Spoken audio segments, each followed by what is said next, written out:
وكفى سلام على العباد الذين اصطفى أما بعد أعوذ بالله من الشيطان الرجيم بسم الله الرحمن الرحيم والذين جاهدوا فينا لنهدينهم سبلنا سبحان ربك رب العزة عما يصفون سلام على المرسلين والحمد لله رب العالمين اللهم صل على سيدنا محمد وعلى آل سيدنا محمد وبارك وسلم.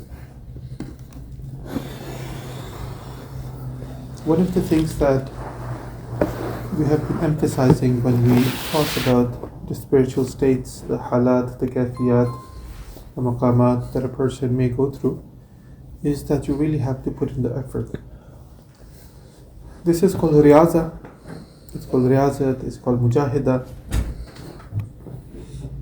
And the ayat that is read also alludes to this mujahida, that a person who strives and makes efforts the path of Allah subhanahu wa ta'ala opens up the gates of hidayat for such a person.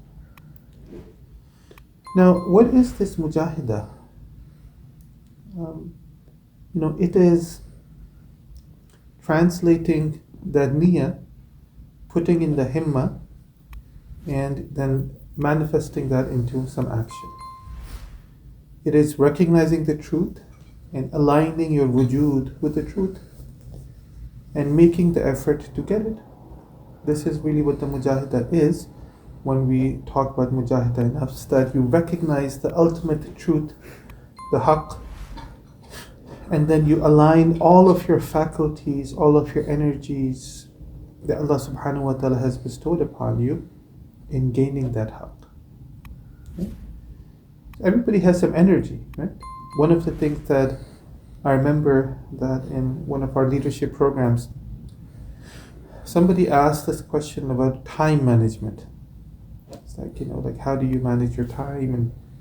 And the person answered, and she was like a CIO of some big university for a long time. And that answer stayed with me. She said that it's not really the time that we're managing, because everybody has the same time. Jobs can take 24 hours. What we do is we manage our energy. Like, where are you spending your energy? There's energy different in different people. Some people are naturally, sust, and some people are naturally energetic.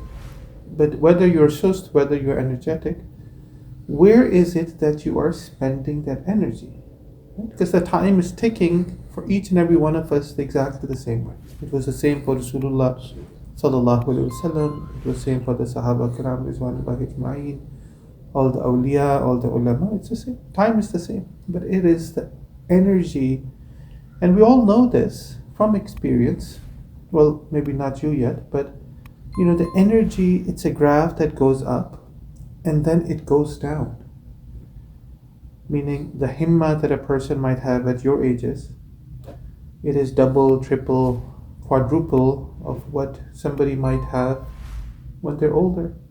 So this is why Dar Javani Tawbah Kardam Sheva Pegambari, that when a person does tawbah in their Javani, in their Shabab, that is the Sheva, that's the path of the Anbiya Kiram.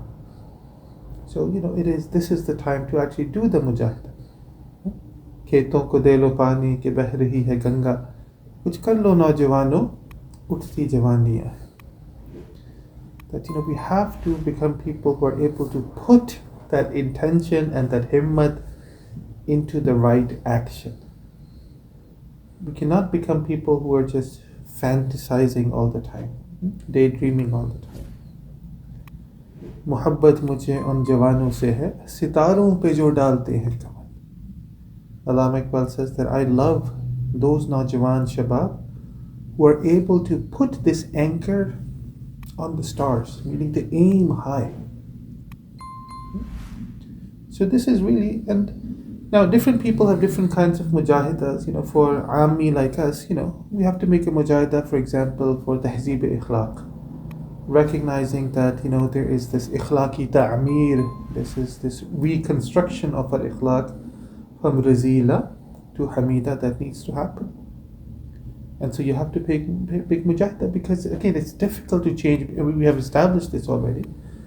it is difficult to change behaviors and habits and likes and dislikes. So, you have to put in the mujahidah to do that. So our likes become the likes of Rasulullah sallallahu alaihi wasallam. Our dislikes become like that of Rasulullah sallallahu alaihi wasallam. Our wants become like that of Rasulullah sallallahu alaihi wasallam. So this is called tahzeeb-e-ikhlaq. And I will say, a lot of Sufis too, they don't put enough emphasis on this. They will put emphasis on ilm. They will put emphasis on extra mujahidat. Even those mujahidat that can be considered nafli. Nafli meaning, self-made mujahidat. Oh, I'm going to do this, I'm going to do that, I'm going to stand up on one foot in the middle of Raritan River and do like 1,000 times tasbih of something special. Those are extra things. What is really required from us as part of the Sharia is that ta'meer, construction of our ikhlaq in the image of that of Rasulullah sallallahu alaihi wasallam. So that takes mujahidah. I know, there's so many shortcomings. All we need to do is just look at ourselves and pick up any seerah book, and the difference is quite apparent. Right? So for an aam Muslim, for us, for people like us, we should really be emphasizing that it becomes our second nature. And second is, looking at our deeds, our amal, and slowly making this mujahidah, that ikhlas becomes it.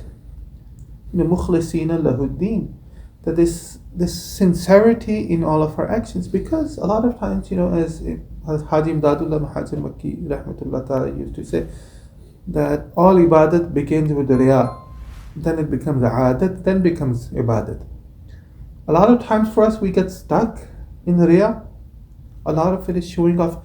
And the big way we can tell is, what are we doing when we're alone? If we don't show the same shauq and zawq and love and muhabbat and energy in our ibadat when we're alone, and let's say we are doing, showing it, let's say when we're in a public place or in a masjid or a Khanqah and that sort of thing, there's a difference in the zahir and the batin. There's a difference, and really, the correct word for that is there's nifaq there. So we have to bridge those gaps, and we have to bring, and this takes mujahidah. Where is it taking mujahidah? When we are alone, in our seclusion, in our solitude, in making our seclusion and solitude pak and pure and full of haya. It takes effort. And like ulama have written, for example, they give the hadith mubarakah that Rasulullah sallallahu alaihi wasallam would shorten his prayers, the fard prayer that he used to lead, if he would hear like a baby cry. So they take from this that that kind of huzuri qalb is not actually required in the fard prayer. This is something that you have to practice in your nawafil. So are we able to do that? Are we able to really prolong our sujood, make du'as to Allah Ta'ala like we really have read it in the books, like our Shaykh used to do? If not, then that takes mujahidah too. That takes mujahidah. And in general, making an effort to fulfill hukuk al-ibad, that is also mujahidah, because this deen is all about balance. It's about the middle way. It is recognize the hukuk of Allah subhanahu wa ta'ala, living an Allah conscious life, Allah centric life, but then also making sure that we are fulfilling the hukuk of those around us, giving them respect, respecting our elders, our father, our mother, respecting our brothers and sisters, and peer bhais and all. So everybody has a right. Allah subhanahu wa ta'ala has made this deen a very communal deen. This concept of millat and ummah is very strong in this, and it requires that we have to make mujahidah riyazat to fulfill those rights. But how do we do it? With that, la tulhikum amwalukum wala awladukum an zikrillah. Do not let your amwal and your offspring and your relationship distract you from Allah. Meaning, the zikr of Allah is there, but you still fulfill the rights of others. And for the khawas, this is where the mujahidah and the riyazat is finding the jamiyat, finding ways of getting rid of the faraqah, distractions, and all of the good stuff that we usually talk about. Huh? How do I find jamiyat in my amal? How do I find huduri? How do I find jazb? How do I waridat and stuff like that? So this is really what they focus on. That takes riyazat as well. It means you have to make mihnat in your muraqabah, you have to make mihnat in your talab, and you have to, follow the sunnah utterly, entirely. You have to cleanse yourself of the shortcomings and the razail, and like not intellectually but spiritually you have to get, because one way is to stop yourself from doing something, committing something with your mind, like forcing it, which is good because you, alhamdulillah, we're stopping us. But the other is to really try to scrub that disease from within us, right? Getting rid of the cancer from within us. That is a'la. And then the aqsal khawas, for example, their mujahida is all about like fana'iyat and really that kind of annihilation, and wallahu alam, subhanallah, those are great people. But for us, at least we can start focusing on the little things. Okay. So in Ramadan, inshallah ta'ala, Ramadan is all about riyazat and mujahida. It's recommitting ourselves. And it happens. Sometimes people burn out. 8 days, 9 days, it's like, oh, I've been doing this for 8, 9 days, and people will burn out. Can I read this much Quran? Can I do this? It's like reminding ourselves of it's not that long, and before we know it, it'll be over with, and all it will take is just 1 weekend of rest, and then that's it. We'll forget all the mujahidah we made, and we'll be fine again. Okay? So inshallah ta'ala, keeping at it and adding to it, and especially istighfar, especially making dua, especially doing the extra nawafil, of course the Quran, reading of the Quran, and any other adhkar that you might find yourself deficient in. This is the time to really bring it into our lives. Okay, so we make dua to Allah subhanahu wa ta'ala that Allah ta'ala allows us to realize the full like the full rahmah of this month, and commit ourselves to riyazat and mujahida and mihnat, and may Allah subhanahu wa ta'ala allow us to become somebody through that who is pleasing in Allah ta'ala's eyes. Ameen ya Rabbul Alameen. Wa akhiru da'wana an alhamdulillahi rabbil alamin. Inshallah ta'ala, for a few minutes, just close your eyes and bow your heads in humility, humbleness. Find that stillness within you. Let go of all the thoughts of the dunya and everyone in this dunya. Negate everything. Affirm Allah subhanahu wa ta'ala, al-mahbub haqiqi, ma'bud haqiqi, masjud haqiqi, matlub haqiqi. And make intentions Allah subhanahu wa ta'ala's rahmat, barakat, shuinat, His fayuzat, tajalliyat are descending upon us. They're entering our qalb. 2 fingers are below our left chest. And our qalb is absorbing those tajalliyat, and all the filth and all the darkness, all the hardness is exiting us. And feel with your intuition that your qalb is calling out to Allah. Feel that your qalb is saying, Allah, Allah, Allah, and that you're listening to it.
لا إله إلا الله محمد رسول الله.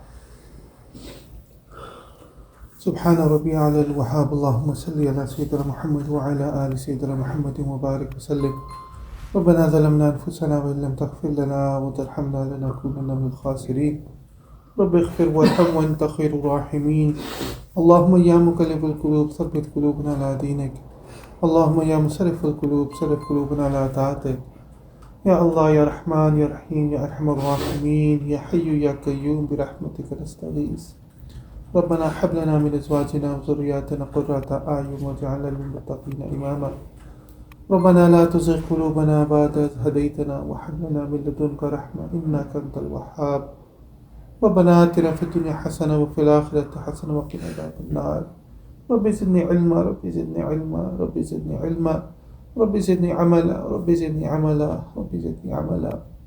اللهم إنا نسألك رضاك والجنة ونعوذ بك من غضبك ومن سخطك من النار. اللهم إنا نسألك منك. اللهم إنا نسألك حبك وحب من يحبك. اللهم إنا نسألك العافية في الدنيا والآخرة. ربنا تقبل منا إنك أنت السميع العليم وتب علينا إنك أنت التواب الرحيم.